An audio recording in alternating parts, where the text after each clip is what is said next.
Hello viewers, మీ భూక్తాయాసానికి స్వాగతం. పప్పబ్బా, ఏమి ఎండలు! ఈ ఎండల్లో చల్లగా తాగాలని ఎవరనుకోరు? అలాంటి మన అందరి కోసం ఇదిగో ఈ స్పెషల్ పాయసం. ముందుగా ఒక టీ స్పూన్ సబ్జా గింజల్ని ఒక పావు గంట సేపు నీళ్ళల్లో నానబెట్టుకోవాలి. ఇది పెద్దగా కష్టపడకుండా చాలా సులువుగా చేసుకోగలిగే పాయసం. దీనికోసం ముందుగా ఒక కప్పు సగ్గుబియ్యాన్ని కొంచెం నీళ్లు పోసి కలుపుతూ ఒక 10 నిమిషాల పాటు ఉడికించు. 2 చిన్న మామిడి రసాలను తీసుకుని దాని జ్యూస్ని తీసి మిక్సీలో వేసి దాంట్లో ఒక కప్పు బెల్లం, చిటికెడు కుంకుమ పువ్వు వేసి ఒకసారి మిక్సీ పట్టుకున్నాక మూత తీసి అందులో 2 కప్పుల పాలు పోసి మళ్ళీ మిక్సీ ఆడుకోవాలి.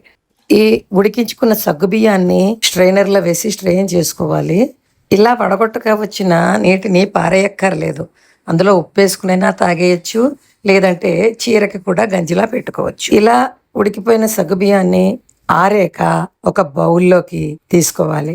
ఇలా బౌల్లోకి తీసుకున్నాక ఈ సగ్గుబియ్యం పైన ముందుగా తయారు చేసి పెట్టుకున్న మామిడి పండు రసాన్ని పోయాలి. పోసాక అందులో ఈ నానబెట్టుకున్న సబ్జా గింజల్ని కూడా వేసి బాగా స్పూన్తో కలిపి ఆ పైన క్రష్ డ్రై ఫ్రూట్స్ కూడా జల్లుకుని ఫ్రిడ్జ్లో పెట్టుకుని ఒక గంట తర్వాత తాగితే ఆహా, ప్రాణం లేచి వస్తుంది. మీరు కూడా ఈ రెసిపీ ట్రై చేసి ఎలా వచ్చిందో కామెంట్ రూపంలో తెలియచేయండి. Thank you.